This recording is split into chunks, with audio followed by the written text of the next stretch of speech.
ke di me roma ani se ayno ala wadi minna mi kiyo min taw no dangardu golla ngadina kala ndardo tawi do yalla ka pasando ala wadi mi nangapa mi nangaka mi warapa mi warakapa duna hajuma donc j'aimerais vous dire que tajama mimi so kajude yimbe fogoy min ko en tant que mi do wadde do ndaroto ndara do burali asile kingudo ayo wadali ko weli on nando ndaratamo mimi wona do go fiyo goddo welto mi ala na ndunde moi je suis pas là pour que quelqu'un soit erré ou mauvaise. Moi je suis là quand j'ai des infos je les mets sur place fala do edo fala do wachadon yo you know yimbe buibe yona holorede you know yimbe bus o yona holorede mo holori wassa mo holori fenade parce que ça holori mo yona holorede are holori fus rien absolument c'est des buino do yona holorede hay be ndaruma be partageta c'est des buino do yona holorede hay be ndaruma be tapotata c'est des buino do yona holorede sago mabbe ko yaru tumbao mimi yai ko fekketa ko foko rezo kala ko fekketa ko rezo ko dum sokkajude ko yimbe weltoto min ko gonga ha gonga reality mono fala maya mono fala acca don nana yimbe ben no fempoda hara nyama nabe ay sanfaran buri fadu de 26 hara indi yangu ngayara nabe nana ben no hekkana ma o kambe woni fima ami kala wondo fiya yo ferm min ko nduka woni fiya nani dun tayo laban kala wondo jentade ande buino do no kere pasji no fala ko wola anda ko wolete hande buino fala 6 kayimbe jento to wata wolde yimbe ben jento min goto kere yala min ko nduka do ma busla min ko kere ila ami mi danga livro ndiral fenande de min mi da o relation ko ala nafa min mi da o na bartira mon famine itelang edum o fami min on fodon sekana hundukoje goto ndaro wala do wana mbobojo goto kala wala mala compte Facebook voilà c'est ya des femmes dira musibe yimbe be hayati da mabbere dangula be harnete aduna jonare yitidi yewtu gol ko fendi kon kala idime o fami o andi min ko mi halan tan ko do fo o yiyay manano hakkunde jime wana gere ma hoyre mi yay do buino faale la yennude say ni puloy koy fo no andi ko puloy min nami tugalal sakko goddo baro rammi gonga kanno do reality jidi no do gonga e fenande seedi sendembe do taw sendembe won bende ando wodi be meritanda arugol do potte kitay si wadir be ndarde ka YouTube onon kadi golle mon den ko like gol partage ayara e don darde ko fimo wona wadanede kala ko yida wadi andu ko fi goddo wadiri onon kadi mi wata o yejjutude mi ronka andinde on kala ronkudo la yide ka Facebook do yaru ka YouTube hare ko ati ko no andirdo no ari e humpitike président modèle on Aliou Ba mi me ali no benangay mo kono mi go koygo no windaga ka commentaire o video mo mi wadi nane wono ay ko me wonna ma ko halande ta selu dalen arlagine on wulan selu dalen kaso on wulu tawnadi ka kaso ne o dum wulu dom vous avez peur de ça on do wakili o bibbe yimbe ben soke kono no wakilaki selu dalen yo yawto ayono o wada yimbe be mettita sabudi ala jimo maydi kere mo soka mare adna o lanni kere nangede ko ware kere dum ko problème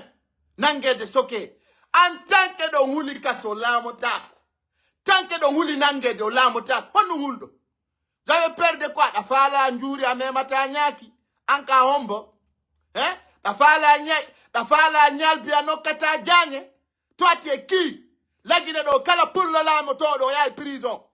Tu vas aller en prison. C'est de nous gonga. Ousmane Gawal ko prison iwi go woni ministre. On hul don. Awole tung be warete be nang on doga do ayo to ko faldo be warayo. Be nanga on be artira on. So Italy hulere dwemo. So Italy mema itaimo. So huli ya gol prison. Kene dun ko tana. Nange de soke ko tana. Dun ko fendu mondu non ko njelo mai. Mimo wola ni la fidu mi sheki tete. Mi moala ni landi hala jimaidi mi teko na e parti jimadi parce que imbe ben attaquant to be seeda tun be fa menen men haccaka e goddo weltoy menen dem fenade de be nyot itanio menen men towna de men fensita dum mono faala maya ma welto ko ati konta o haray ko fi Aliou Ba o biddo gorko ngayuri susu do redu hewti kaut commandement de la gendarmerie nationale no andir don non d'ailleurs kanko Aliou Ba bawto ka wandi ko nangetedo Non, il faut kaya ko fenama. Fiondo ni. Aliouba ko promotion gratuit. Gratuite au café ondido. Aliouba fiondo doni. Fenanalima. Ni o heuti kaut commandement de la gendarmerie nationale. Awona itumbe inama. La Guinée et Sénégal wana gotu. Donc fenande. Alaka démocratie nyibi ko piro nyibi ni gonga. Ay non pullo futa kanyum kayida ono refero yimbe maybe. Ma yimbe dogunobe. Ma dubi feɗɗunodi ɗum lanni. Hande kadi ɗo goto ma yanta goto. Ampiranta hoore ma yimɓe ɓe yiɗama. Awaɗanta hoore ma combat. En yalta e fenande enen tigi taw. Fala ɓe gonga yaltata e fenande. Fami, on woni ɗum. Ono kayiɗo wo, mi kokkoyno komanta ɗo, aya si Cellou Dalein yoɗo to, kanko kay ɓe nangaynomo. Cellou Dalein so nangama kede adna on lannay. Ka adna on darora e sabu ɗum. Haɗa e vie continue. Hon woni ɗum. C'est-à-dire on naɓa e goɗɗo kaw siwa hewtu. Ça c'est quoi? Awama wuli sokete lagine memata laamu. Mukkura muna ɗum mono faala juuliray. Kede o ɓuri Ousmane Sonko. Ousmane Sonko na prison yalti ɗo laami. Awalla yiɓe ɓe tumɓenama. To e Ghana gotum. To e Ghana gotum. Fop ko gotum. Afrique fop ko gotum. Afrique fop ko gotum. Donc, tanke ɗon huli sokede. Tanke ɗon huli nangede. C'est-à-dire, hande ko huloton. Ko waɗe de porté dispari. Ko ɗum ɗo woni ta goto jaɓo. Kala nangowo ma andu ko hombo nanguma. Hara fo no andi ko kaari nanguma. Jango ara no wodi landiteteɗo kombo nanguma. D'ailleurs, rappelez-vous, tant que nous sommes peur là, la peur nous détruit. Fou ça la libre de au parti IFDG si na faiblesse présidentielle ou d'alengo. N'arrière de parti yo. Quand à la de fonde yo kono yata on erreur donc. Ibe no yado patiente. Patiente ande tuma. Ha onde tuma asa yo landa. Patiente ke dubi tati ele bijelu. Yo yitenge hukumange dano do le 31 décembre si du wopi ottere ben kullun kon sigo ono wola do. Men nanata. Dum ande kadi lan nido. Wola go yibe fenandeji. Don sigo na me onyo mimi nyama na goto e.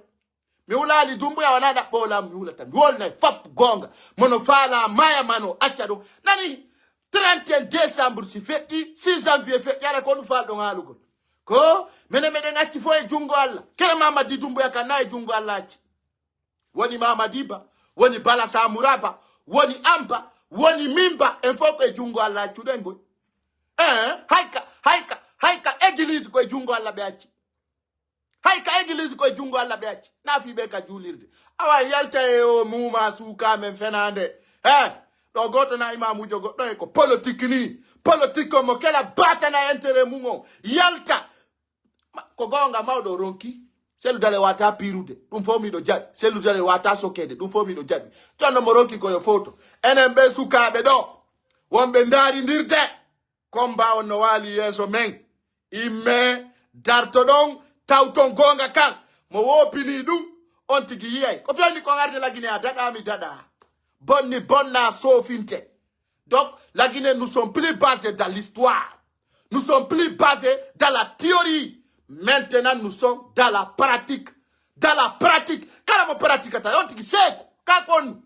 Kere ko paragini. Kala mo pratique ata ordre national. Donc on est prêt aujourd'hui de se sacrifier. On est prêt aujourd'hui de donner âme et corps. Iago ono joro dano no takaru ya osoke. Aha, ko kaso huldo. Ana on fala kalamu. Ombudi faldo. Ne yimbe ben gonka Ombudi faldo wana lamu ko lamu faldo don. Nangi pagaywi. Hare Aliouba ko ati kontao. Mena weltanima. Ande ko wadako. Anda ha on to dum nabuma hande. Aliouba hande da buri dumbu ya inde nder sare kona akirinde. Kala ka yaruda, rewa kafewal, rewa Facebook, rewa WhatsApp.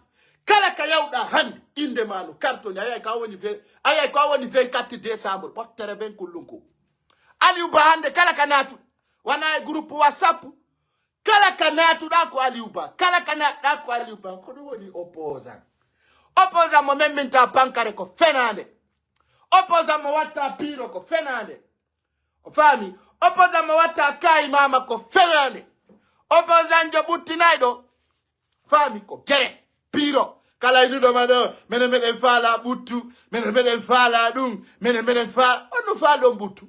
Jode don Ayala on la mi ko barki da batay mon fenande wule nara. Alors, on va appeler son petit frère déjà pour vous rassurer que Ali Ouba heuti ka haut commandement de la gendarmerie nationale. Goto nangamo sina bala samura. Alhamdulillah rabbil alamin. Lagina fo déjà andi bandiru kina pa irundunko bala samura. Fo no andi dun déjà.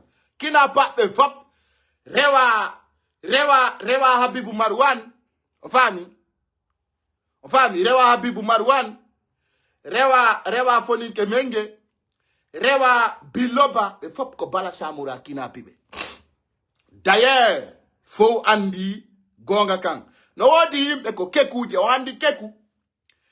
Kala ko geranda keku wal ko mawlu dangal wo ko mawlu dangal ko tuma yi wadda yite den ka bobi wo si yaltina hore den. Ene e wawata yewtude keku je de. No wodi himbe ko keku je. Tuma yi da be andi keku no wa bubba. No wodi bubbaji hay fala dadi hollude gonga di ata ko tuma natu da yite bobi mabbe di wo be yaltina hore den anda ko keku wonda yadude. Mene non de kekuje kitude kekuje de andanda hore male torture no alfa konde hollir no andi keku toujours kanyum ko ma wada fait derrière donc keku non kala ko yiduda kekuwal ko ma ukayite bawo si hornde yalta awade kekuje de fala ka famu de gonga kan menen men famina yondu menen men famina yon kon woni gonga kon woni fenande gere on ko fuddo todo goto kadi wonta ka yasi a leader jo wondo da udelamu wiya goddo men min gere sabu ma dum ko fenande wata wonde awata joda de Paris ma Côte d'Ivoire ma Amerique afala do lamu afala wimbe sutene ina goddo sutene kere wombe be kaledi kanko hudabe gasata dum ko fenande no wata yarde no dabbo be lamu be fap buyintin to lagine ana fi be buru lami bebe il donc le temps est le meilleur. Temps est le meilleur. Alpha Condé pendant 11 ans, temps est le meilleur. Un gastado. Hande kadi, kala pirodo, sacrifice.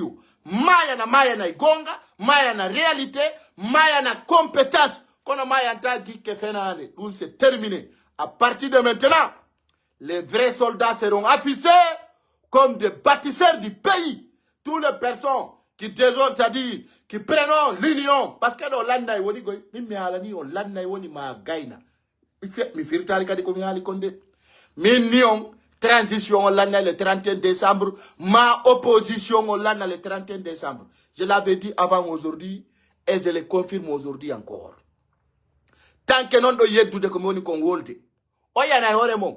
Kono ngoy nati wi jangi l'école. Fiyo intelligence artificielle comme manipulira yimbe menen non intelligence amen on ko alla okime mo ana goddo yo welto dum ko réel famine maccu ku nganki mama di tumbu ya no sorto do madina yimbe wiya kari no wadi dum bon revenons sur le cas de Ali Ouba. On va appeler son frère et en passage je sers mon grand garde-à-vous à son excellence général Tchani, le président de la République de Niger, l'homme qui n'a jamais failli à la vérité.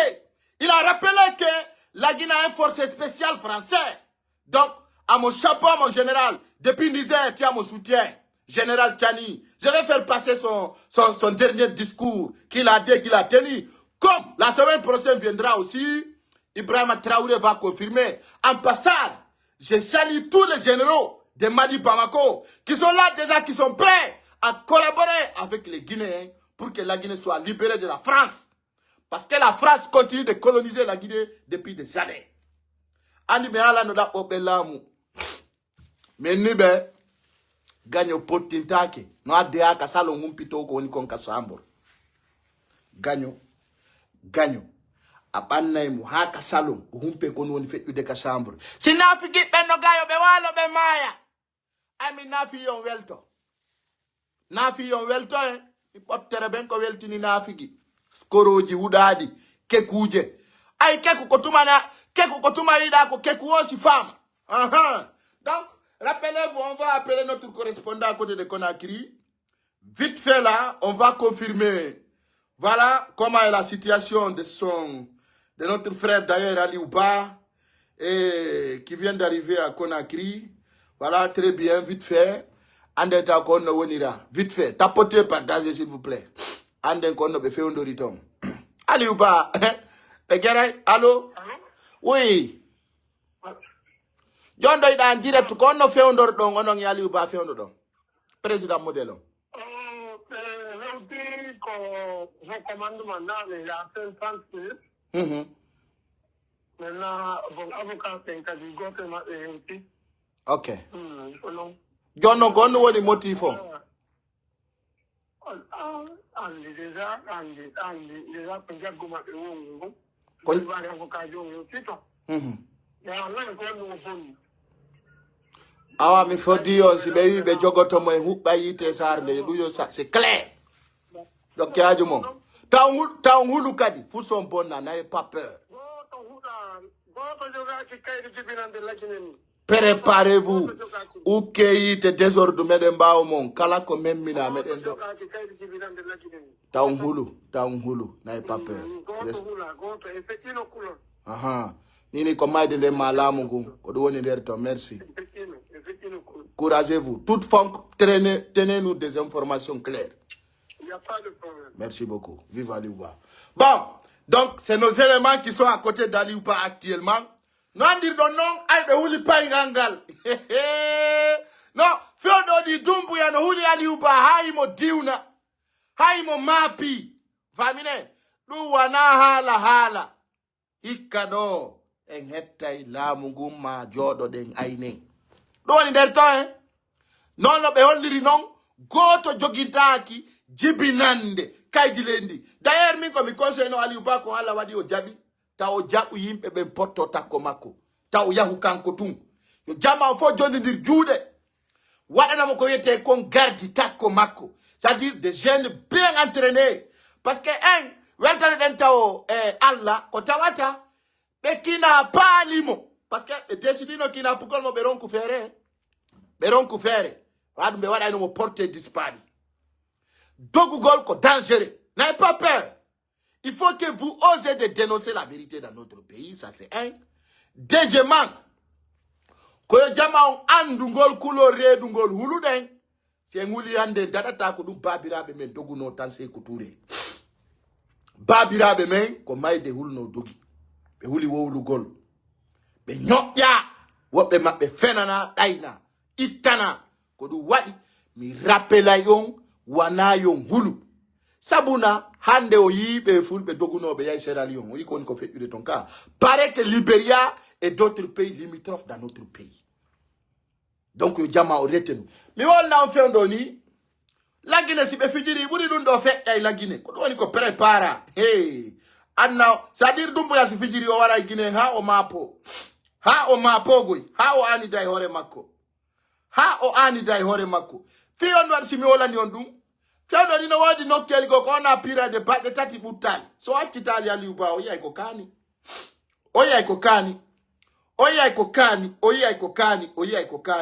Parce que oyi no fiado ni 125 morts. Mozambique fiado ni kami wala ntando 125 personnes mortes. Bembe wi gasata et betaki. C'est-à-dire c'est dumbu ya sikimo mari api. Ara jabal famu dire do wara Guinée bebengo. O wara Guinée bébé parce que so ine onanga Aliou Ba kala ko yiba odun ko kanko ni prêt hein so yo jogoto Aliou Ba ça va faire mal ça va mal tourner parce que be wata nangu de leader jo kala pour loyal tudo donc c'est terminé be wata séquestre de foule bébé il faut qu'il comprenne dès maintenant ala ne do wawo séquestre c'est-à-dire get go pour lo c'est-à-dire comme un étranger dans ces pays là ça ne marchera pas. Si be indi bonne, je le promets, ça va gagner. Désaboni. Boni de etagota rushete lando joa inu ele na men keretiem. Men jabata odina jilli dirad. Men menjidad. Fiala mede yidu ma Fatoumata Keita. Kono sawadi do joa inu men hudet. Kudibin. Men jabata pullo futa wana endu. Terte fesu gol. Gol wullu gol mongon sanza idum. O wana bibbe worbe rewbe habbito. Le moment est venu. Il faut que nous soyons encouragés. C'est les deux choses. On n'a pas le choix. Ni ka fe on dido ko piji didi. ko en wakkilo to fewndo do ma be rewa e hore men ko be rewi hore babirabe men Mamadi Doumbouya na ben men ndenya heccianki ko ni policier jo mala na wona na ari jabi passeport Bawuri o wippiti o bari bakkanando passeport on kere an wona na ka on yaltata Bawuri taw sadi Bawuri diwni il a tremblé monnaie o diwni ka woni donc wadini tellement qu'il était filtré non metti ngol leñol pullo futa sen dartaki be jibaye ndé yawre koy matchu koy mani kay ata wadugol menen gasta yore amen ça ne marchera pas aujourd'hui ni demain Bawuri d'ailleurs o tay c'est injustifiable o tay o wawata justifier wari nano ngoy Bawuri futti be wadi no dum Cellou Dalein merci Cellou Dalein mo fokutuno do Mali hirondiral fatunde be tippini mo Côte d'Ivoire be sikki kadi ari ko mi andasi ko Abidjan wonno yawde na hande be fuɗɗi nde yawre nde be woni wadde do goy na hande be fuɗɗi dum de dum boyi ko be fuɗɗi dum onon ko ande andu don dum ko ande andu don dum Cellou Dalein o yayi Côte d'Ivoire be tippini mo c'est parce que il a monté aussi sur air mal ou mi anda ko avion walongal o yayi donc kadi be tippini mo de nyande kadi be ni na de jabi passeport be wadiri opposant jo men minta pankare o la motako mukura muna Ousmane Sonko ay auto makko fusa amado Dakar do nde sare do be wadi GNC on wadi vitiron pang tippini mo der to video jiri no YouTube ya tapon daron na fenade no Aliou Ba ko men mini do ko ni opposant jo men mini ta pankare min do mi do weltanima mi do big up ma mi do support ma mi do bawo ma ha tanke mi do woda parce que ko dum do woni vrai on kono goddo hulanta prison mena nyande o mena fokkiti prison nyande mena meden fokkiti prison donc tous les jours moteur allumé doit démarrer. Maintenant, il n'y a pas de recul. Et faut que menge hande. Oyo togata. Onangama. La naligoy. Aliou Ba odono ala wadi dayere ngandi nini mo ka haut commandement de la gendarmerie. Ko bala samura woni ko nangimo. Parce que be huli fi 31 décembre. Kono non. Bala samura me andi tinte. Konko sikiti don no prepara. Ensala no makasare Conakry. D'ici le 5, Hilire Madjay, la Guinée sofa buri Mozambique. Afrique do bepondirte la Guinée ala Afrique sintira. Même ala nino mi wi tant que pour le lama ki la Guinée fa mondirtaki. Donc kala ko kata, kala fallindangal me jibay. La Guinée donc Mamadi Doumbouya wanda ka ukigwe. La Guinée bepondirte hana Afrique sintira. On a kirdi. C'est-à-dire d'arrêtao, médiaji aduna la di fop alanturi Aliou Ba. Hande kala kayar da ko Aliou Ba. Déjà do alhamdulillah rabbil alamin benno wo pullo lamu to do ya prison. Be wadi no fayere. Be wadi fayere be nabi mo prison. Jonno Aliou Ba jama on fo yalta réclama gere. Adna la fo pila joni ba maka base. Adna la fo e bi ka wulito. Ala fus ka benangirimo haifus o bonna o wuja o jatta o fena o détruisa malgré o golale opposition ay god o golanali ka di gouvernement awa no kaka haray yi présidentiel du Dalein no wadi do yewtere la bande fi Aliou Ba très important présidentiel du Dalein Johnny Aliou Ba dole mais il n'y a pas soutenu pas Kunkun. Président Dalein a compris. Il a compris les jouets. Il a compris. L'homme là, il est très gentil. L'homme là, il connaît le tic-tac. L'homme là, il connaît politique. Ne soyez pas bêtes. Ne soyez pas bêtes. Cellou Dalein a compris. Cellou Dalein a compris le tic-tac. Allez voir sur la page de président Cellou Dalein. Allez voir ce qu'il a écrit. Hande. Fait ifi problème pullo. Hande soso be no soutenu de Aliou Ba. Manika be no soutenu de. Forestier be no soutenu de. Ene fulbe si de fala fem poden. Ayene. en yidindira en wallindirta sago men kaka falli kaka pullo falle te tu welatay mi ala na ondu enen ko tuma on tigi mayu o anditanemo awa foresi be hande yayna to ge page mabbe di yo jama on fop hollu taw sigali u bala ilidi lagine di c'est ça la vérité c'est ça la compétence parce que Mamadi Doumbouya c'est un échec hein? C'est un échec Mamadi Doumbouya il a échoué ni be négocier de Ali Oubaka commandement de la gendarmerie abe sustamo warde sustamo kinapude be sustamo dekude be sustamo wadde mboyri be nyama sibe memi on be ko Allah marani be ko hey Ali Oubana hala fewndo do ni sadakaji no wadede duaji no dufede yimbe be no sendutude photoji makko kala ka yawda ko Ali Oubaka minami wadi dum hayse wonana ko de wonani susere redu de wonani détermination on de wonani combat on mo wuli kaso me matalamu mo wuli yenne de renya ta Facebook do ma TikTok mo wuli ay binede gente take mene men so kajude yimbe ko wola ta mene mo fala wola men hamaya mene ndoko me wola ibe mi hala ni on 2025 botere ben kullun ko wona ni fenade gonga tun réalité tun penale lanni hande kadi men babanta do mo watta ko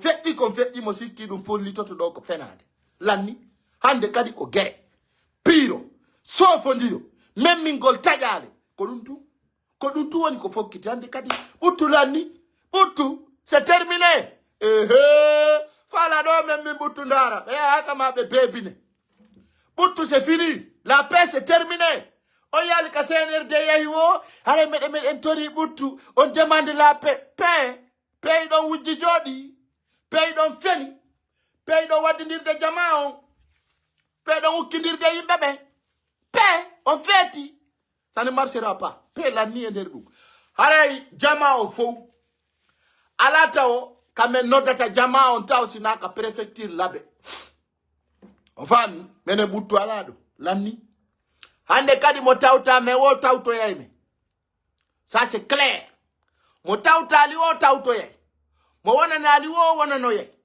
fo artay bawo men e hore gonga kam aray ko ati kon de nodda sukabe labe ben préparagol dair goddo tidi wo kamu Ousmane Sonko wana Dakar darno no modi ko Casamance goto ma yanta do goto labe meden landi désordre labe jango tay Ali Ouba akitaka ta magazine udutu labe to andi non ko nafigi be ka to andi ko escorobe ta don gentilando min no ay mi takkanta ko nane lande gentela labe escoro yagal mongal ko tindirangal labe jango foppu yo fermu si Ali Ouba yaltali ande gemma a 10h ta magazine udutu sewi fulbe be ayna fi be jabay ko si be jabay no be famondire ayno hay wolanda pullo futa ko nafatamo kanko yata saralon do koy pulo do ngol lion ko koy wayi ko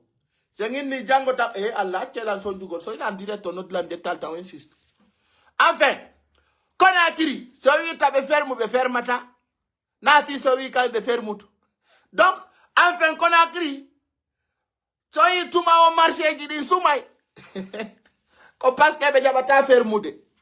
Ils n'accepteront pas de fermer. Alors, Hande Fop, tous les sages d'ailleurs, tous les sages, famille, tous les sages doivent connaître d'ailleurs. Donc, on a dit qu'il faut quitter qu'on a fait malora. Conakry, kala commerçant de pullo, yo soko magasin mungon, tant qu'Ali Ouba yalta ali famu dirtaki. Donc, on a dit que d'ailleurs son oka, yurma tamengoy. On dit son dobere be kina pa benaba ferme Madina wi ongunja gudo marsata be akitu pay kunkun ay ko yore tonye be jogimo c'est-à-dire au paralysing goldo c'est pour défendre notre communauté ça c'est défendre la vérité son jabi fermo son jabali ko fermi tan ko ngaro ya yeso sallalando jabi haray Conakry menen do na dey fi opposition ko fi dandu gol hore mon soke magasin ji mondi labe tam labe soka si labe soki pita sokay si pita soki dalaba sokay si dalaba soki mamu soki wallahi ala hatta sigiri kankan soka zere kore kan wole tak na fi farana ifo de kariya wallahi si beben don soki Aliou Basi yaltali mabbe fotum bondira wi hande kadi jokkere ndangala to ko yaltay parce que nayo jabutoñe wada yeso mon. Les sages de la Guinée c'est des sages lâches nafigi escoroji hulbinidi nafigi di hulata Allah minna mi takanta ko min mi accanta o hande mi accanta o jango min na on benga ngay duwa mon nangatala min taw duwa no la e duwa ne hore mo ay ko ngudabe so fermali magasin ji mondi jango ara ko no watta o lendi paralyse ara ko no wadi o Mamadi Doumbouya wadu dictature parce que hande kadi ko wona ko pirane de taw ko fi yettugol gebal mede ngal ko wadi simi attori mi wi kek ko tuma wulnuda bobiru ndu wosi hore nde yalta si tawi non on jabal dum hara ono fulbe la Guinée be ñidon fodde Mamadi Doumbouya kala pullo mo wada lundo ko Mamadi Doumbouya huwo tama ko yeso mene du yurmatame parce que be wi jandindi ko kandi tappa don ko don di wulata ko don kadi di fewata jango kala commerçant jo pullo tawdo wana hudado andudo toñe ko woni konto kude hore leñol makko ngol ala mo welde yo fermu magasin makko ina gollata paralysie na Madina paralysie na marché kala kadi sofer jo pullo ina kanyum kadi doginta auto mungo na no fi ande wana fi goddo go fi dandugol hore ma mi wi on kono jonnata hore mon dole na goddo gode Aliou Ba o wadani en ber ko wawi kon ko lutti dono ko ene wadanta hore men ko lutti kon hande ko ene ngake Mamadi Doumbouya ko ene radotomo moi je vous dis ça aujourd'hui ko ene radotomo ko ene joddintamo si on nani bismillah mo so nanali jango ta gota rufe sadode mi wi on jango ta Madina uddutu labe mamu Peter yo soko kala ka commerçant jo pullo woni yo soko on jabata non parce que ko yimbe mi labe yimbe be mi jitanta ko yimbe mu c'est-à-dire dugula no hakkunde men ko yandi tanta bano adama mi ala na non si o jodi ke hore mon si ojo so jodi ke ha o jodi ke hore mon on nin sai ko luttete fillede pullo fuuta najay ko luttete fillede wallahi billahi tallahi si on jodike ay kono ngam woni wolande so jodike ha Doumbouya jodike hore mo o anda duna problem selu dalen non selu dalen satti tungo yai waccidi Guinée hore mo ka ju selu dalen noydu selu dalen hande ko hore makko woni dandude hande regardez hande danande fi mande jalon idanande amali ummino har mara ko jawoni bawto dulanni parce que ananu kari ko si tay goddum no wodi si goddum ala ara mo kala ka dekka fala awandi tede si satti fo acca e yaha joni mo kala no jokkiaji mum mo kala e donkum mum awa so watana lila ko duddata en kon battike so watana lila ko buinta en kon no batti en ha no feñi min mi yiwno rewbe no yalti Ziguinchor do no habbiti no na ko Ousmane Sonko mamayde de o yidu kaw yali tappe ka internet yon mena me yino sukabe no rondi ledde ari walli ni wi gendarmerie on na taka Ousmane Sonko Ziguinchor ay satti Ousmane Sonko ko Ziguinchor o dogino o fatti awa Aliou Ba ko mo labe ko labe taw mentori yo ngollu si Aliou Ba yaltali labe gollata jango dum préfet susta ñeƴƴude sous préfet susta ñeƴƴude préfecture susta ñeƴƴude Mozambique ko yido déjà 125 morts be wi ko wada e ma fo maya Mozambique ene buri dudude kono ko ene buri wonde nafigi bawuri yawrende o yawande ka administration o fala no dogude Mamadi Doumbouya no busta ayata e nokku to nando do nginna Mamadi Doumbouya ko Sékou Touré yimbe tafube para he no enen ko intafu ko Mamadi Doumbouya ko Sékou Touré hombo si tawi Mamadi Doumbouya wadi en ko Sékou Touré wadi en kon hara enen ko jasube hara ka fewndo ni ka internet wodi ka yimbe fo wata humpondirde jode ayenen ko en bali pullo futa pirte wa bali fanka put pire wa mumutte ko Mamadi Doumbouya compare to Sékou Touré mimi ala ni yo ngacudi kongudi mo wono wada hanyari hawa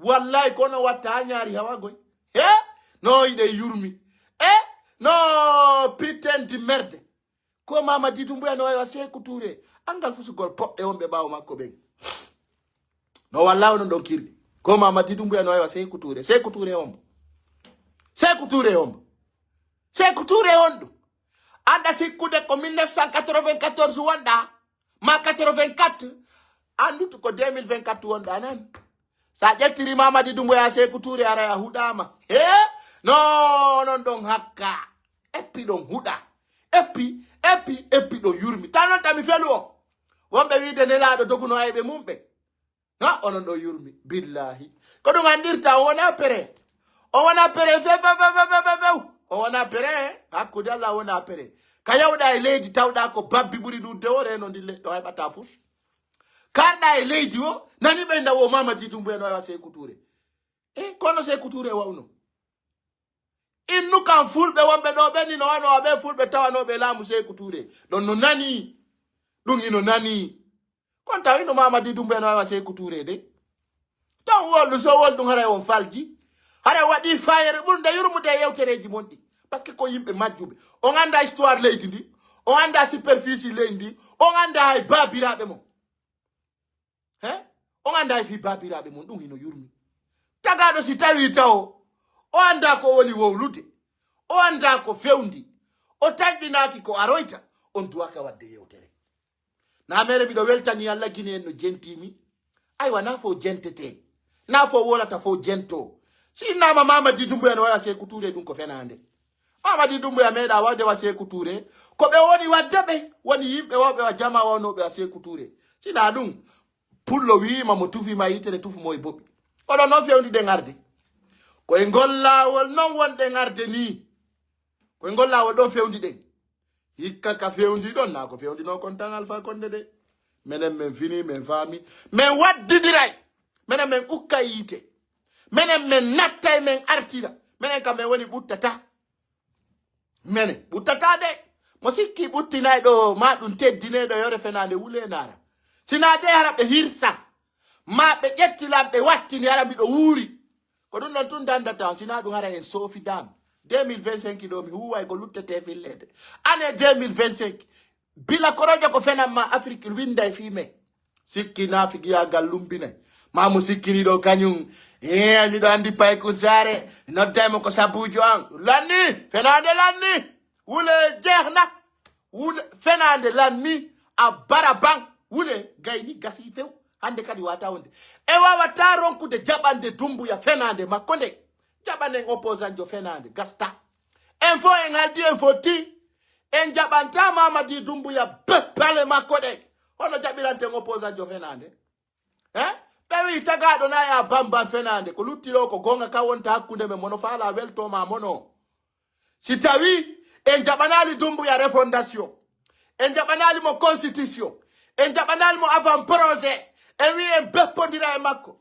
opposant jo wala fenande men jaba hombo bi babba watta lulanni hande kadi ko tawado ha defa o nyamata kala darido ha defa ko rottante men maranta mo ala do gebal danido ko danagol wana nyamugol nyiri e tewu be wi sauce salade no weli kono mo yana puydo ko lagine tuyi yata go ono konta ko juli mayad yeme de wakilino fewndo kari du fo ko fenande amayali konta ko julda dun no gasa dun lannido ande kadi ko gere woni hakkunde men tout le monde menga men beppondire ha Doumbouya ya goddo go wara kadi ha kamarsi wo kono yarta be woni wiwde wo ko ne wondo inde fala ka Alpha Condé mena me fala ka Alpha Condé warta ta kadi o tawta men il n'a qu'à partir parce que ko hebuden ko fop lagine fewndo ko Alpha Condé woni yeso e bawo ko dun dare wala be fi Alpha Condé be fo les vrais patriotes ndartabe goddo ndarta wondo bambande Alpha Condé kado yiwde dum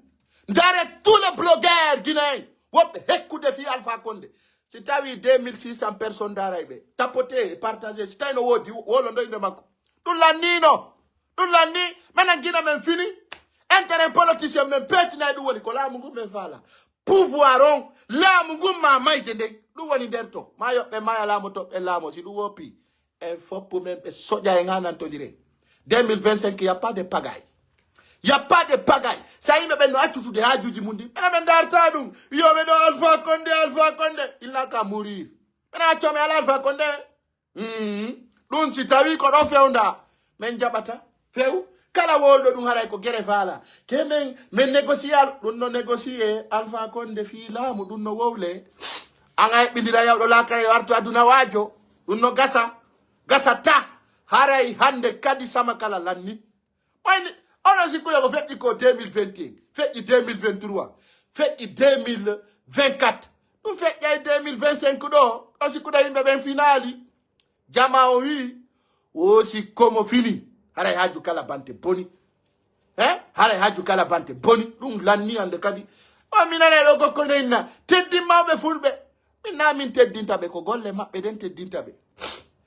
Minna min day mi teddinta ki kala feno mi teddinta ki kala ku wolta gonga mi teddinta fenoru mawɗon saralon est ce que ko min yo goddo teddimo est ce que ko min yo goddo teddi mawɗon saralon mawɗo pullo coordinateur haali pularo saralon non est ce que ko min goddo wi yo teddimo ko min kolle makko den teddinimo madu mene me meɗa wolde fiyo mawɗon saralon do est ce que ko min inni e fulɓe yaye teddino on ko min woli ɗum kako an wowli ɗum ko golle makko de waɗi den activation makko accélération makko parce que kanko na ngenari o lamori ton na fenande ko annimo ko fi leñol kono ki kala on yawo do waɗa selfie waɗa jaɓɓodiro farodira e bandiji wiya ɓen ko ɓiɓɓe mum no Dumbuya miɗo respecte ma ɗon kanko ala giɗo nafigi Dumbuya sika nafigiru o hersinte o andina yimɓe ma ɓen kaari ko nafigi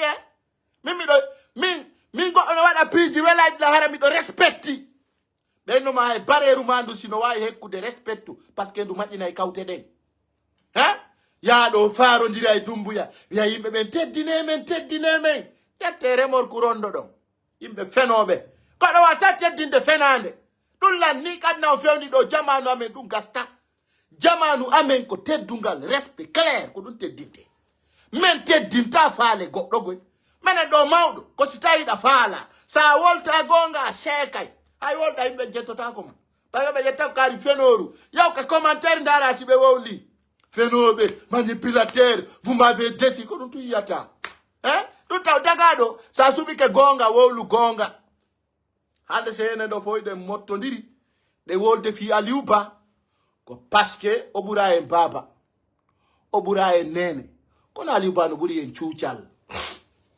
gorko woli fi gorko andu ko gorko ma ɗum gorko wolta fi gorko ka Aliou Ba c'est un homme de principe, c'est un homme de réalité, c'est un homme qui tient sa parole ɗum no tawa e gorgu foni ke mangi hande so maayi ko e hoore konngol makko o mayata o wi mi mayay e hoore honneur mayata e hoore fenande donc terte o musulu masala mon yal ton wolon gonga kan ñoƴƴane nafigi wula leydi lagine ndi joni pouvoir no ka hoore laawi ɓuura e Mozambique ko weccodira woni arde ɗum ala maire blogueur lagine ala maire blogueur fof ko nafigi min taw manta to mantan dey o mantiɗo macculi soso ala ko ɓe gerali on terte ɗum taw mantu hay goto mante golle gonga tawi goɗɗo ko meilleur nani taw jaɓu ɗum few koye fenade ɗum tawa personne n'est meilleur accepter la vérité le temps et la vérité ko ni nirno ɗon ɗo Mamadi Doumbouya ko meilleur waɗi o désévier ɗum lanniɗo hande kadi ta goto mantu hay goto mo kala yo waɗu golle mum ɗe ha nafigi sintira ko ñande hettuɗen ko faaleten kon andeten ko hombo woni meilleur ko hombo woni faux ça c'est terminé famine ta on kellan fenoru hay woturu jaɓe gonga kan jokkon gonga kan suɓoɗon gonga kan ko woni ko meilleur ko gonga kan wana fenande nde woni faux gonga kan woni réel donc ko ɗum ɗon woni ko jaɓoton ko ɗum ɗon woni ko acceptoton taw jokku neɗɗo dey jokke gonga défendons vérité acceptons réalité c'est ça la différence entre les blogueurs et les amateurs o famine bon Rappelez-vous, Aliou Ba ka haut commandement de la gendarmerie nationale. Nini be jo ini moto, ibe landomo. On be bari ko be landomo. Ko wi kon o firtali. Mamadi Doumbouya fait inta le 31 décembre. Non hani ni be ha. Pangani be fala mo no mude o jabali. Ben yo be golludu o jabali. E o la nino adna Allah fo CNRD nangay mo ande be nangi mo taw hetti gonga. Dum taw ko réalité. Ko du woni prévenu gol gonga arayka. O ina mi do arde lagine kono be nangay langoy. Menen buya me wino taw yawo wi o yahay. Fi o nangama kadi me yejjitata fi makko de. Aliou Ba ko ƴiƴam men neɗɗo men mon doit ka abandonnude. Donc sabu Aliou Ba bafe pour udditike. D'ailleurs ɓe jonnimo doole. Ɓe jonni noon Aliou Ba ko yete kon pawa. Ɓe jonnimo ko yete kon faya. Aliou Ba ɓe holli ja CNRD ko taafu. Ja CNRD ala plan. Ja CNRD ko ɓe wona wolide ko fof ko ɗum woni ɓaawo maɓɓe. Kamɓe tigi ɓe approuvi ɗum. Ɓe approuvi kamɓe ko ɓe nilar. Ɓe approuvi kamɓe ko ɓe vaurien. Kamɓe golle maɓɓe fof nango yimɓe. Kaari yiɗa men, kaari wonana men. Onon ko non ɗum. Onon ko yimɓe babbi. Onon ko yimɓe ɓe fina. Yimɓe ɓe anda ko fewndi kulle. Hande ka yarde adna o. C'est-à-dire no inde mon no bonne. CNRD c'est des vauriens. C'est des bandits. C'est des kidnappeurs. C'est des dealers. No hersinani laamu ka. No hersini. Hande Mamadi Doumbouya a tellement honte. Il a tellement honte. Fami, il a tellement honte. Fala do maya mo fala ka wacca do. Lagine do na fi goddo maya antonge du lanino. Ko do be fenani on habe ni ko fi seludele wona do warirede tay ko fenande. Pullo Fuuta yalti pirani laamu warete. Pirana laamu warete. Wona ni laamu warete, wona na laamu warete. Pullo Fuuta kanyum ko itete du sadaka. Wona andi siron kadi. Ko do wonder to Nafi opposant pullo wana de warirede de ko tuma weli be obe wada pullo kural be fejja dum no wani be ko bare hekkata fami donc ko dum woni de litude do fi yo accu taw donc ara yande ko nyalande mawnde e wiata ko nyalande welo welo kono ko nyalande beydunde doole leñol men gol andi golo hande Aliou Ba forese be fono wonani mo do no yimbe won be indugol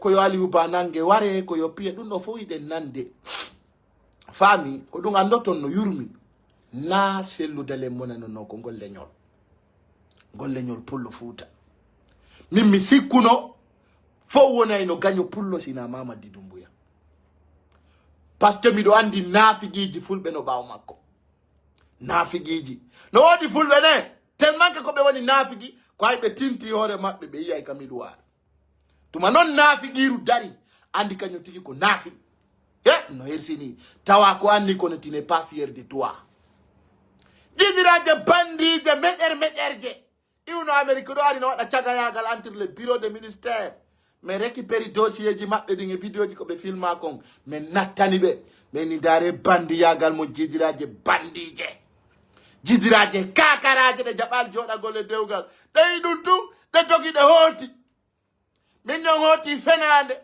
ayi do ukko yimbe be hay waddon do andi buino wiide do menen woni propre ara ko fenande ay non na on porto menen me wowlay ko men humpiti kon fo kala ko tay men do ka getoru amen do dusino fala o porte plainte mi do mari 34 avocats mo mi no dio note jemma nyalaro ma bimbe kikide j'ai 34 avocats mi dabba kadi goddo wona 35 problème jidi miɗo prépari kala jidirare bandire urde Europe ɗo ari yiltidira e koye ɗuma o e fenande mi wolay fap jidiraje ɗe hersata no hulɓini a wala tunde mono min noon si ɗon moni on faala on maayay min haaju an ala ko jidira bandi mono to yo nanaɓe nangala bandiraɓe min mi ala accu an ala e bandira o bandira bandi seeko bandira bandi guine mi ajaka e ɗum bandira wule kose mi accuangala ɗum bandira taxi moto an gasse mi wonana ɗum yo laaɓa o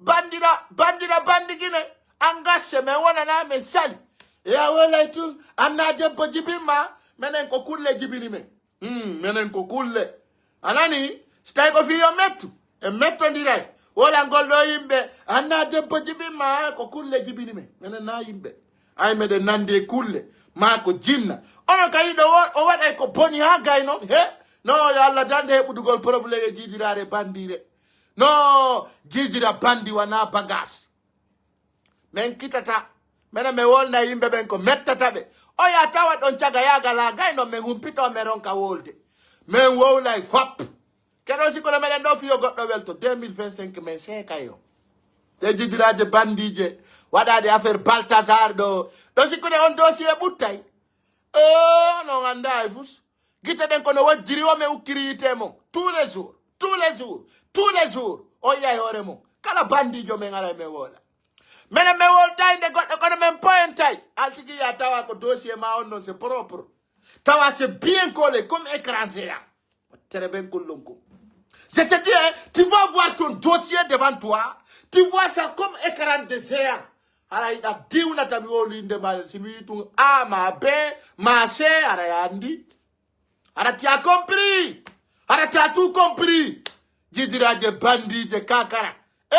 Bandi yagal no foti e mon. Et puis, on hersata. Non, yo got no hersu, hara wadali bandi yagal e biro.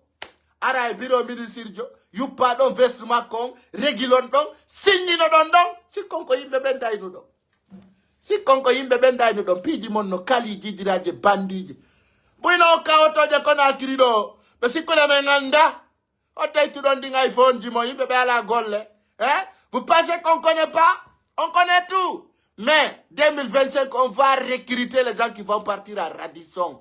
Jidiraje de hulata ersata mi do ari hotel num da hirtagol bemala choku sakumaro ya hotel num hirtagol on wallina do bonani o mimmi genga yon ha kapoti mon bona ki kalaje bandije no haylo e dum dabbi téléphone ji secours ala ko buri yurmude tuma yida ki kalare bandire no sodani ji office Saint Valentin fête de Noël 24 be sore na jiwo ko téléphone ji fika be wala appel vidéo ji wala fi mon mi wala fi mon ha ando mi do humpiti fi mon imbe be hulata ersata go monomoni yontigi mayu tere ben kullunko yontigi mayu imbe be ida takkanede awonna be gonga tumbe mono be faji kila no jama on kambe be sorti so be burma ay no mene wana goddo me woni nyamande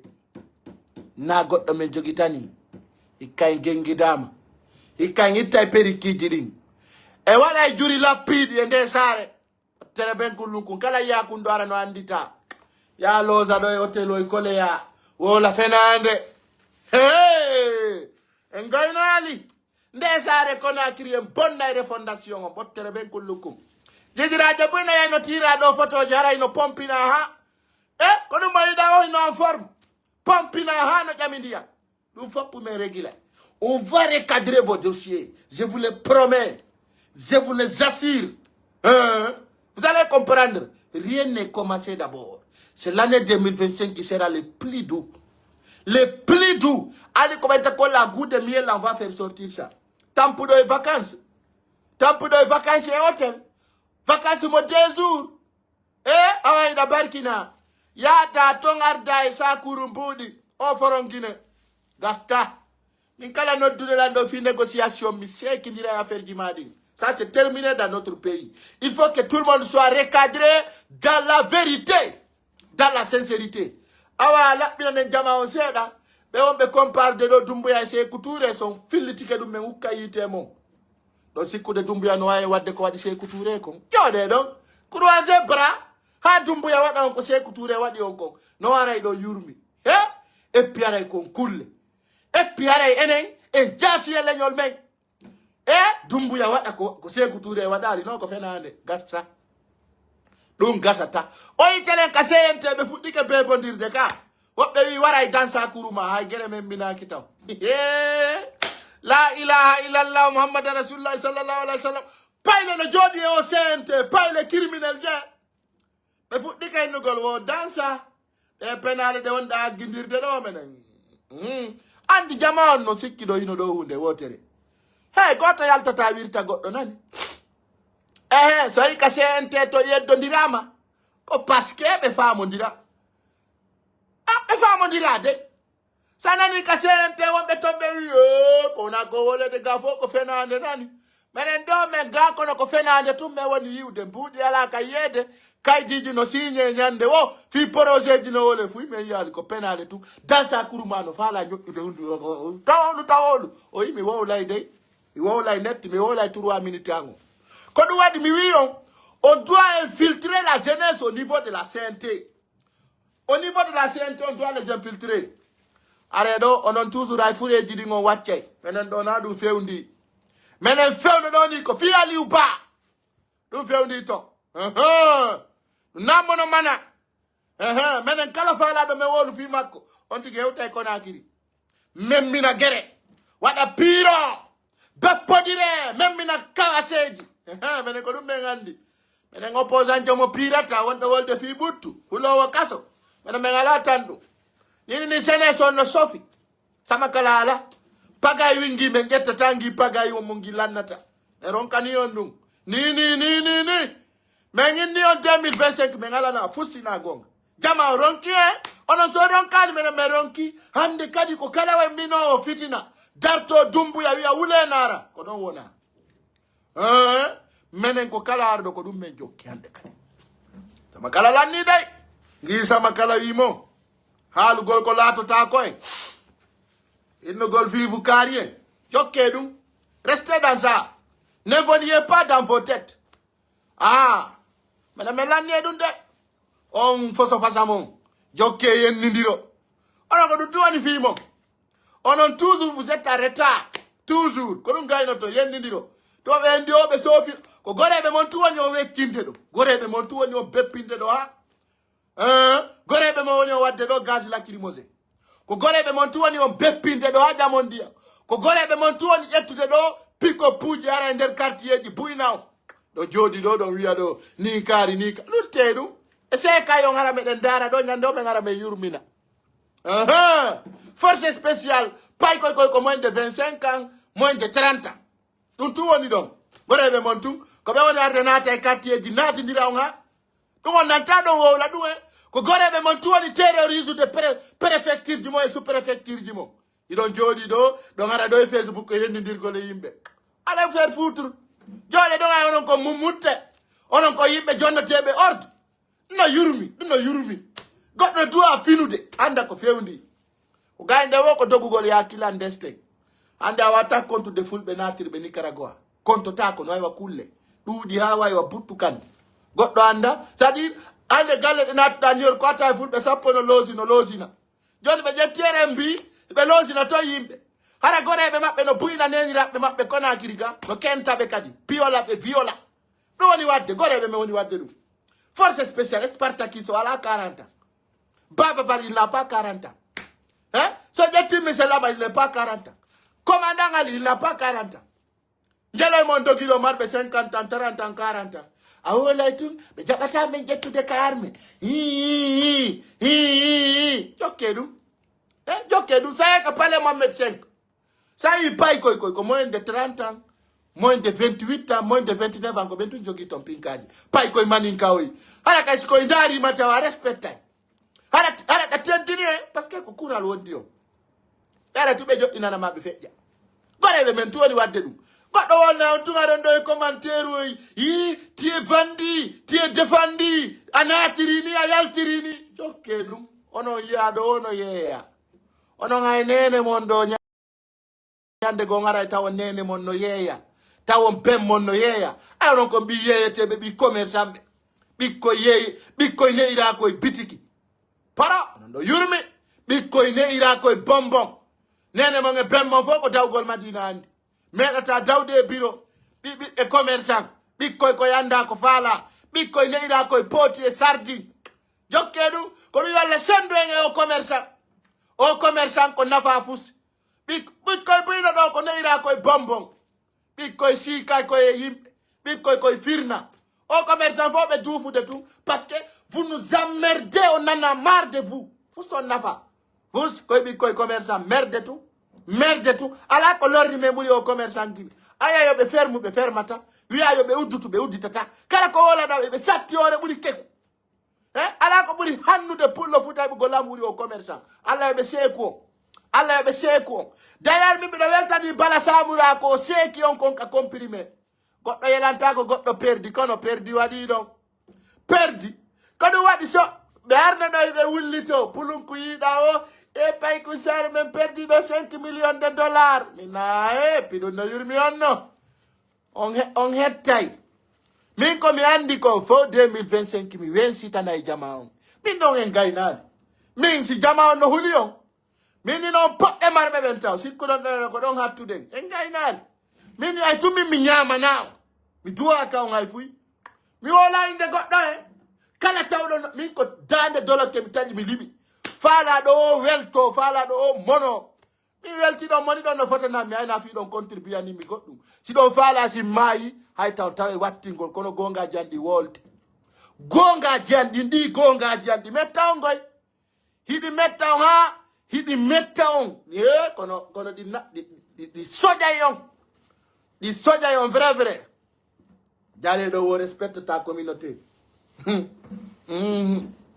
anda si tawi ko fi communauté wona wolede ɗo fami faala ɗo joɗo respecta communauté on fuɗɗo labe ruga ha hewtoya pita iwa pita ruga ɗon ha labe minen meɗen teddini ko teddi ko mi anda ko ɗum e teddungal faal ɗon keɗo on ɓuuru imamu on makka on ɓuuru mo barki on ɓuuru sudaysi ka on ɓuuru surayni komi ɓuuri ɗon ka neɗɗo hay on tawa ka e marɓe ɓe si milliardaire ɓe afrique no compte de o windetake nder ton e tan so jii yimɓe ɓe ka on ɓuuri roi 12 on ɓuuru barodide mali kombo e taw sonji jama on nani taw sonji jama on dengi haala wimo fenade wi min hara ko min déjà min nayi ɗo bala samura bonsoir sabu ko ɓe nangi o comprimé ko ɓe sunni perdini on ha confirme ɗo beppini on vrai on simo ɓe yiɗo commerçant oy no fesa fenade banque portigoy mi daari ɗum ko bare darta radio no foddi e mon par ce que nafa ala tagaɗo si tawi o wallata o nafata o ala sadi kanko golle makko fo lorrugol honɗum goɗɗo hajanteyo e onon ɗon haɓɓiti minen min teddinta fenade koy min ko ɗum yimɓe ɓe yiɗalam par ce que min mi yiɗa affaire fenade o min mi yiɗa min simi woni opposant joɓe e pijama on hara e gengidama ñande gore miɗo manditi président Oumar Sissoko en ballono yewti deuxiéme tour maɓɓe o Bissau o wi ko fulɓe ɓen salimo votande kono o laamoto Bissau on suma fulɓe ɓen tawten o nan votanenmo ko siɗɗo men an kadi yiɗan hoorema ko ɗon kan haala yalti awa en tant que en korisali hoore men sinama hande Conakry fo yo ferme foti mo bitiki mo magasin mo kafewal mo puusuwal kala ko marɗa ferma salo ɗon fermude yimɓe ɓe wowla hu a haaca salo ɗon ka ɓogon ka ko fenani innama ɗo si pullo waramata goto udduto on jaɓai hande saralon ɗo e yiɗo puloy ko yona 1 million ɓe harni ɗon gouvernement maɓɓe on probléme goɗɗo suusi ŋeƴƴutude ene noɗɗe yaa ko yata fewɗoni 8 millions de peuls en Guinée ma 9 millions je le dire comme ça 9 millions ma 10 millions peuls e ƴettay 40% leydi woɓɓe wino ga en ƴettay 60% fewde ɗo ay pullo fuuta no heɓira ɓiɗɗo wa buttu kano pullo fuuta e ɓiɓɓe on ɗum no wawi wa bare ko siñata heɓa e ɓiɓɓe ha nafigi sintira fenananima ka yawɗa o pullo fuuta no jombi nayo miɗo opposant ɓe jombuɓe rewɓe nayo opposant ɓe ɗaɓɓoɓe laamu on kon heɓirta laamu député jo marɗo 4 femmes awaŋiɗa faala ɓiɓɓe mais imagine sa woni député innominal woni kala ka wonirɗa tawata tunɗa jombi 4 femmes an on ara yala ko ɗaɓɓa e laamu taw ko heɓuɗo aduna gaynali faalaɗo hotude lakara minen ko ɓen men faala kono gorko mo 4 femmes ma 3 femmes anta ɗaɓɓu laamu ndaru no neyira ko heɓuɗa ko minen kala ɗo député jo marɗo 4 femmes lamtako men ɗum c'est fini on woni ɗum ko ɓiɓɓe faal ɗon ka ko rewɓe ka ko laamu siɗa faala laamu a wawi wa alpha konde mawa dumbuya hara ɓiɓɓe on wonde a rekonisata e woɓɓe ɓen hara ɓe ara ɓe jonnitama ɗo ha ɓe ronka enen yiiɗo Sidi Souleymana Ndiaye ancien procureur de la république ɓiɗɗo makko ari ha espace FM no fesa no ina ko Sidi Souleymana Ndiaye woni baabe ngan Sidi Souleymane Ndiaye wo reconnu ça na ɓiɗɗo makko non. Awa, tu vas faire les sales turcs dans la vie pour avoir le pouvoir. Tu vas faire les sales turcs. Wodi do ga porokina de la République Guinée. Ɓiɗɗo makko ngari ha Espace TV. Ino pesa. Babe nga njabala ngandutude. Babe nga reconnu ça lang. Babe Sidi Souleymane Ndiaye mi anda o konto heɓa men nanda. Ay ɓe koyensi Sidi Souleymane Ndiaye o wiye o aduna mo kala no mari mo nandi gite ko ɗiɗi kine ko ɗiɗi hunduko ko woto no wodi ɓiɓɓe ɓe heɓata si tawi ɓe nafata wiya na ɓiɓɓe ma tertoɗa ko aduna ni daldal ngal daroto hakke alay ɗum kono ɓe haɓɓitiɓe mi yay ɗo gokkoy no forsa fiyo bemmure ko disu ɗum ɓikkoy taafoyi hande ɓiɓɓe marɓe jawle ɓe fof babe maɓɓe reconisa ɓe famille jiɗi hay siko fattu nini ko mo ala woni reconisa kagoy ni min mi haala ni no min si mi koye famille o yanɗo no inna ko meɗen jeydi ara ɓe kirɗami mi daraɓe ko radio ko bare darata radio ami seka ka yitere ɗum min ɓottere ɓe yurmede bo yurminanulam min sa anditanulam ɓawa mi andatama yeeso min ko ɗum toujours min e jama men feppata ɓeyna mi hay hoore am mi acca min mi accata penale yimɓeɓe sa haala ɓe reconnisama ka famille ma de hande sa haala ka huɗaɗo sa haala an ka hakkaɗo an sa haala nene ma teddinano baben ma koyon groupe ɗon tawaɗa faala ɗo yo jooɗo taw daɓɓu mbuuɗi ndare tusi kotiraɓe mon marɓe ɓe gari ma miñiraɓe mon ɓe hara hiɓe teddina ha ɓuri babba an ka jannguɗa o ma ko annduɗa sa haala goɗɗum ɓe teddinama an ka huɗaɗo hay si tawi geɓal ari kaka salon jottoɗa hay si fi famille on no gundede ɓe hollitatama min ɓottere ɓen ko jokki je enɗo mi sokka juuɗe ɗum min ko système porte mi woni deppude kala dekko on ɗo yaha c'est ça l'argent ne parle pas français l'argent n'a pas de famille on met l'argent prioritaire et puis la vie continue yin koyno ɗo no mapani yimɓe ɓe mapanaki ɗum sonje to yaya New York ara ko Nicaragua natiri sonjo fi famille ji mum ɗaɓɓa sako e maaro nelda yimɓe ɓe dekka ɗum ɓe bonnama inde ɓe dekka mbuuɗi maɗi ɓe bonna inde ma nde o famille ji hakkaɗi a wolay tu ɓeynama non min mo dekki maaro bonnilan inde si lewru ara ndun ɗon hewti a dekkata nini mo kala yo wakkilo tan nan fewndi ɗo ko 50-50 hay rewɓe on hande ko 50-50 worɓe on hande ko 50-50 hay ɓiɓɓe on hande ko 50-50 so ala 50-50 a yatta jama on jama on fof yonɗomo kala no miilano darti faala mbuuɗi ha faɗɗa o yiɗa ono faala ka julla en laaɓodiray hakkundeji men en laaɓodiray sende ko wiyete ko naafigiyagal hakkundeji men jonna yimɓe ɓe yewtere ɓe wola fi Aliou Ba à partir de 30 minutes min gongaji andi mono faala weltoma acca ɗon kono maapi fiɓen guureji minen ko fi laamu pouvoir min lan halani famille o min ɓe kala ukkiɗo e bagage am mi yeltina e piiji maɗi min dejaɓe mi hulayno ka famille am ɓe fof buy ma yino min mbiɗa weltani Allah ko Allah ƴettiti ɓen ko buy ma yino billa yimɓe fiddunoɓe e famille jamme buy ma yino woɓɓe mayori tuberculose woɓɓe mayiri tension woɓɓe nawyi maayi alhamdulillahi rabbil alamin hande kay mo kala yo jokku haaju mum kayinoɗa ɓe yimɓe wono organise jokkire en ɗanji non franchement yo jokkire en ɗan accirni tu e ngol leñol hande kadi mo kala jokka haaju mum faami menen ɓe gandino Aliou Ba no darna mon frère ta ɗo yiltitiramen ɓawo Aliou Ba o waɗi ko pullo meeɗa wadde Aliou Ba on l'a écrit dans l'histoire Aliou Ba l'homme de Dieu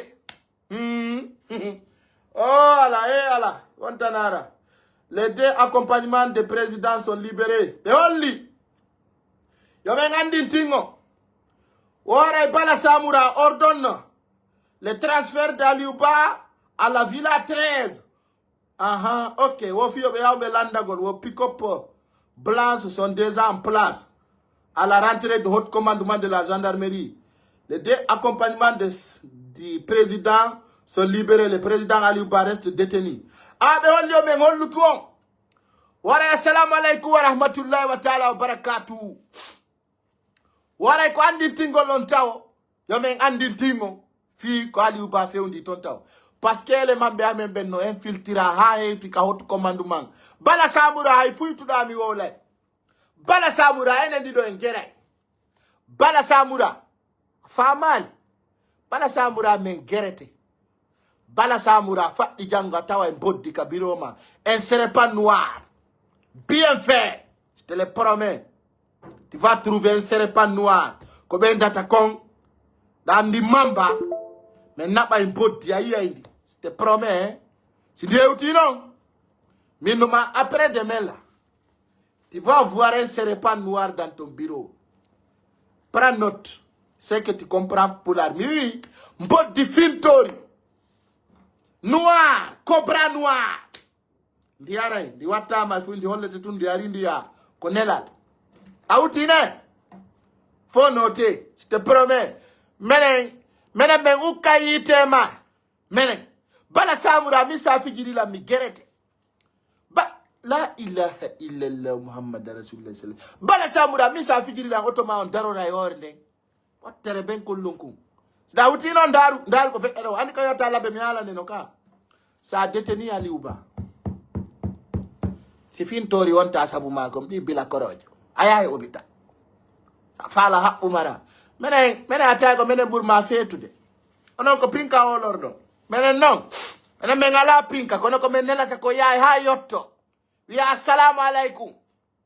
Anda wi ko minno ko do mi woli ko deballe Guinée. Si a reteni ndaru ko fekkata ko anda ko fudata si setta mi nganda na goto nendude papa mi nam selu dale mi si mi wawli ma si mi sifi ay tumbu ya yawti mi nada yite makko tere ben kullunkum ko Allah holora menen si tawi adna do halta ma gere en gere so ngacci tali ali uba o yay ko Allah marani on ko o nganda be ukkondir dom be menen nafi dina wona wolede do hande kadi ko fi se ko ndido anda do si halda magere kala ko wado ko wawi ko salla jabi bala samura fenanali ma jogo mondara e ko Allah maram makum fami bandiru neddo bi kefero bala samura awi da halka ayi da bon kono huwo diray a anday ko wi ko pullo si tawi de ko do ko majjali fenanali ma nabu janga ndara mi wi fintori ndi ndiara haka dambugal ma ndi konkane Diyama konkon mi hewti sa kitali o mi wona isabu ma program ji ma dinde mi do habbima min nasi mi ukayite ma mi ngajo ngala idi amin ngajo ngala kun kikala un hakka kun kikala un kun anda e fui mi ngajo ngande koy bala samura woni mi hala ni mono ko mi hala tamuko mo huti dum yo ndaru ko arta ko o anday ko fudata si setta en ukondiri en gere hana fiki sintira attiti do tawka Ali ubaka de akita mo Villa Terezo wala to ngondum to se ko do mulbina yimbe ben lagine do en geri ndiray en huwi ndiray ko bon lagine do en gerday la ilaha illallah Muhammad Rasulullah sallallahu alaihi wasallam hande kadi dane take few hande kadi dane take mo kala yo wadu ko wawi ko hande kadi bare hekkay sarnde famine hande kadi ottere ben kullunkum babba sika e sarde hande kadi bala samura walto adanta ko hande don andata fi pullo futa men jibete hande o si jamba lombi yara ko huda ko no huda si Allah salaki hande ko alkamisa nyalande burde moddude nyalade de e huwoni ray je te promets lando Ousmane Gawal fi ango wolanti min na e télé ma radio ko mi wiya pay ku sare wana leggal setta darna enen dido en geray je te le promets sa deteni o a kitalimu e ore jaggo e ore fenande bala samura sa sofata yara ko na kirifonda o lay fi men enen dido tere ben kullunku ayida hakka ayida boni awi anganieji ma tadir mi la hutila amumon no kirdam mi so respecta la minada janna me ko ni ba mon ko min Peti min o gardijo dumbu ya min ngatuno da hani jungo ngo sellali o gerde mu ha ronki sellata tanke atubali ruttida ya ngayay min gere allannata gardijo dumbu ya ngala faso lekkele ko be wadal be faala be wadante ton pudur sa faala yay la butaneji buddi serde adnaw menen do menen ko anda yurmammi bala samura mi huwete ko bon sa kitalio nasi no yona amma na banemo video ha oya dandi don dandarde ni dawuli ha mi huwete ko boni don fala wiya diye garan ko alla digurana addi ko ari kon kadna do fop min si do ngandi alla si kon julbe wujjaybe julbe fenaybe julbe violaybe rewbe onon kon julbe be onto julbe fenobe julbe be wolta gonga julbe toño tobe be yettetaki du fano duudi hakkundeji mon menen mede wuri Sénégal do Sénégal jaay petit menen haja men ala e kulley kummo menen ko me yimbe barkinaɓe Allah no yiɗi men Allah wayname wa mono yimbe be ala kura ala ndiyan walta ko climatiseur o yurmi faites pitié comprenez faites pitié vous là vous qui m'appelez à rentrer en Guinée là vous faites pitié voilà c'est ça bon bala samura maccuɗo ɓalejo da yurumam mi ɓe hey may demande no ara sa hakkitali Aliou Ba ɓe holli ɗo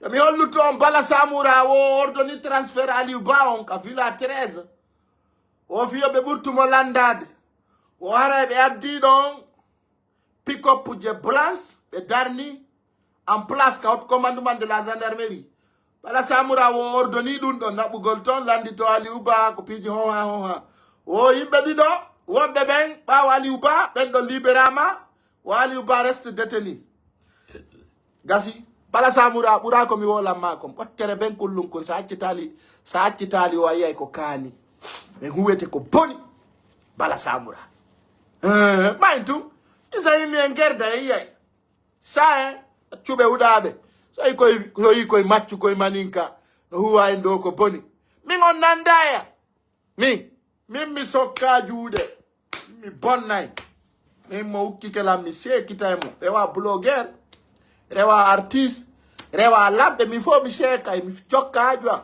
min so yi miɗo accana ko Allah waɗi min komi accanaɓe e aduna o min kala ndare o blogueur ko ukkinomi fo mayino anda woɓɓe koyle mum helno ɗo no yurmi ha no yurmi menen na pitié menen jiijanga men no weli ha no way wanjuuri menen yimɓe ɓen si ukkika men huwa ɓe ko kaani ayo noon ɗon fajjinkinno ɗon hula Allah yimɓe huloɓe Allah ware yimɓe huloɓe Allah buyne yimɓe hulayɓe Allah tooñe mi anda noon ko yimɓe ɓe Allah honto yurmi ha yurmi are wawo wa nani hara wonde o memminay fitinaji acco yimɓe ɓen a natante wonde a letta yimɓe ɓen ko ɗum si famodire oye dumbuya kanko ay ko pinka o holori mo letta to yimɓe ɓen mo kinapa mo jonna orduji ɗo ginna ɗon die grand mi anda ko die hombo won ɗon noddude yurmi ha oye ko yinkoy no yurmanmi e wallahi vous faites pitié vrai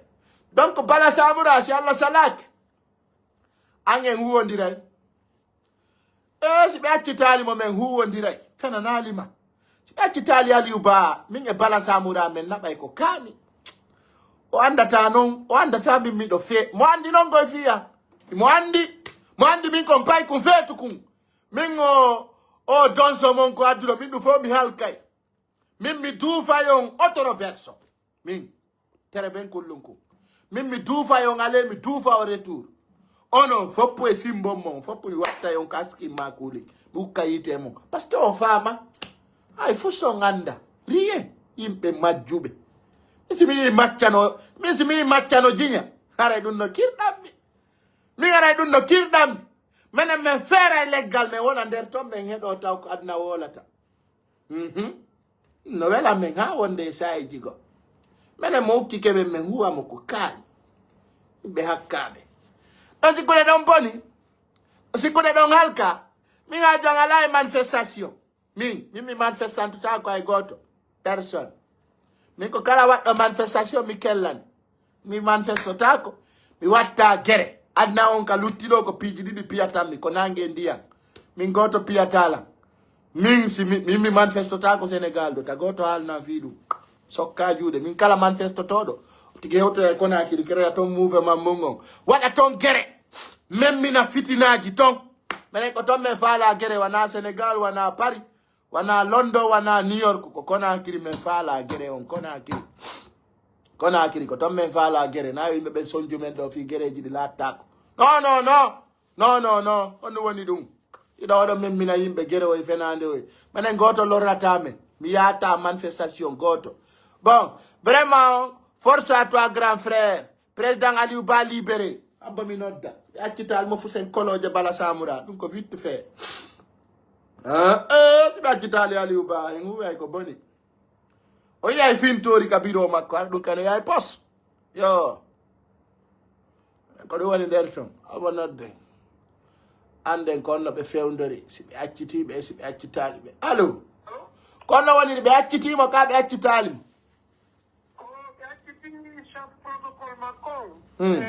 Un benjo makko mo wonduno e chauffeur jom woni kanko Aliou Ba e avocat be jodi ton taw awa wolambe si be accitali mo filtori jande arana e bala samura bottere ben kollonko gasa be accitay mo parce que ala fusko be jogoro mo to ya be jogo mo garanti be jogi kemo be ande alla yala duna gotum meden hedi yo menen do ko terre à terre gerete fusi ala ko be nangiri mo be accital mo nada yite mabbe le bala samura ko onno ko fettina o fettay jama ko non hulie c'est vous qui a peur sinon il y a Dieu dedans voilà jama nayo hulu il sera libéré par la force on woni dum andi mi ala ni on kaso ala ka selu dalen soke konakiri kaso ala c'est l'homme qui a peur sinon il y a rien c'est l'homme qui a peur sinon il y a rien wallahi ko selu dalen tunguli sel dalen hulan ala no ngon kaso ka selu dalen soke te konakiri jawalo tallo menasi me wi engera ya anda den gerde tawano laba mapoy min piji gono yurmami piji gono yurmami mi nisi mi piji gom jabata mi ko do wadi mi da monade si mi monike mi wada e kawa seji hulbini min toujours saïla atawa j'aime trop rigoler parce que mi da hol golibe be jikku jaddi min si mi monike tun adnaw hare on suma ay jinna no ma pifia ukayite ay be min tagoto noddam onongo noddi goddo si haji mo yani e makko min tagoto noddan day min tagoto nodda min hare na sabunu mi bonna no fi dumbuya wara fi makko wolta take di muddarayni kono ma en tu dumbuya min mi monana ki mata dumbuya nyande kala mi monani ma tu vas lire l'air je te le promets mais même minantum do jonno ma ultimatum sa yeddi essaye ndara menen men beppina hay fetere na fi lan hal kutugol ma do e puis en dumbuya me ara jonnugol ma ultimatum si men jonni ma ultimatum on ayeddimo lando Alpha Condé me wino lamu makko ngu yani o sikki ko fenande me indi lamu mangu yani koro wallahi lanni e jonte tati lappa kaluwa yalta Alpha Condé o wa junnita o wa fetu awa dumbuya men jibe te minni sem famo dirali bonna lamu mangu mi ala ne no mi waddirte lagine fap awtino video jini no wodagoy min fenande ala min simini yo Allah halku goddo Allah halkay mo do terre à terre mi hala neno dumbuya minnu ma lagine fo mi etoto halagine fo ani metoto halagine fo ani mi waddirte Conakry préfecture sous préfecture fo ko inde bonde joganima ande ko don fewnda ukkola si bala samura jogi kadi Aliou Ba min mi wowlay ko mi watta kon petit koka e bisabul ko bisabul buri welde kono ko koka burata marsuda ko wada la publicité be wi ko hutido ko defata futata mimi do andi ko mi andi ko mimi hutaki horea min kala ko mi wollo ko watta wana ko wado itago ko watta kisan indu na jango de ko huti menen na jangi wawali on peti menen ko wayo na sikki wawi hara wawalde me wi masila kara fokkita mara bobi aduna ko Allah hula wana banu adama kala ko Allah tora mo jabina o kala no tororta hono huldo no wadi ko hulon kala ko no woni wowlude menen men wowlay ko men watta ko si men sekete menen se ngaldi de weldi se ngabi mi achaka aduna wingingi sikkudo mi ngajangala ko yimbe haja yimbe milabe yimbe hularedube tippina ngolo goddo kayawi dum senerie tippina ma do kayawi ko gerda ayali dumbuya no wa furewu ndare dumbuya nyande ida mo ay honya C'est-à-dire Doumbouya, c'est le plus vilain président de l'Afrique. Tuma ida mo ya neɗɗo sularu, ya neɗɗo nini ni mo acciti afuroro, aya Zairu wajo. Sai Doumbouya ni, awata nyamude yeso makko hakkenna ko saltidi. Doumbouya no tuuni no ñiddi. Hakkunde Allah sai Doumbouya e ndu afuroro mu. Aya jinnaru la ifuru. Aya fetuɗo mo lottako. Doumbouya fima e cigarette yara e bere, fima e dorogo. E ore non kay mo acciti afuroro mo ukko yimɓeɓe. Aya Doumbouya tu ya Firauna. Ayno to Doumbouya tu ya Hamana. Ayno to Doumbouya tu ya kullil yesoma. Na hulbini on bi matchu de la ifujo. Maintenant il n'est pas sérieux. Quand il voit on dirait qu'un Zairoua. Akude Allah wallahi ifujo mo. Sadira la mo nandi e lagine. Menen har yande me yali laddo waddo afro. Laddo mo sukundu. Ko Doumbouya tu yiradu. Wallahi ko Doumbouya tu yira laddo mo afuro min ko kanko to mi yiri do mi hari mi anda sori no wada afuro imati pi afuro ndu yidu doga aya Zairu waji ko nyande fetata do woni jama nganda ko nan ka fetudo wattere ben kullunko yabbe mi holla on Doumbouya nani ala mo toñude de Doumbouya sa ayni ke manini aya Zairu waji hanki kaka ciociru o nyalli mo jawda mo jawda ka ciociru o yali mo acciti afuroro mo waɗa ton selfie aya rapper jo regardez vous-même regardez hey ware Doumbouya no waɗi nduggu piɗon no yurmi ganda hottalagine fedi ha hawri e wala ifuuje tawde ko siga o arda to ndi leydi no yurmi ha hakkude Allah ya Zairu waji habbe mi holla min mi yiɗa e wolugol fi makko parce que joni o welatala fami be wadi communiqué awa no gerdede acte de no gerdede tere ben kullunku awa bala samura a gengidama parce que de penale ma gasta ça ne marchera pas gasata dare Doumbouya aya Doumbouya tuya ono yurmami hakkunde Allah dare no goddo way riga c'est-à-dire aya Doumbouya tu nganda hino anu do dare mo regardez lui s'il vous plaît regardez no yurmi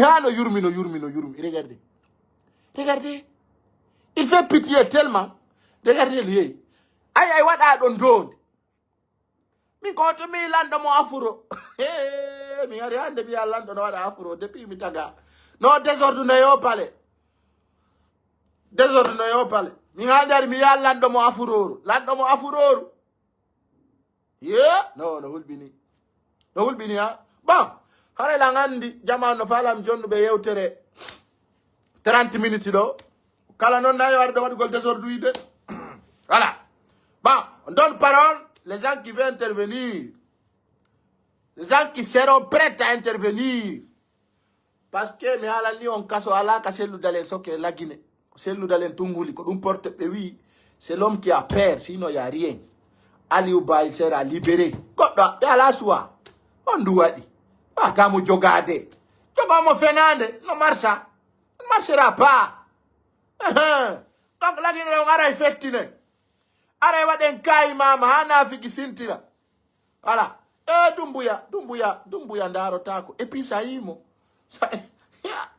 no biola do boto makogo ça imo le ata ay gollo un kapale regardez fiala regardez ay beti un non ce gars il fait pitié wallahi regardez lui regardez si mi mo taw hara mo yurma mi wallahi billahi taala on dirait ay 42 neɗɗo jawna ɗo e puki wal tere ben kullum ko accelan sonjugol s'il vous plaît fami ay 42 ça fait pitié yurmi hano yurmi oh ce gars là il fait pitié gars il fait pitié mana men artare wolugol ko welata yimɓe ala yimɓe komoɓe hey Doumbouya unga regardez o kadi no windinlan ɗo wo urgence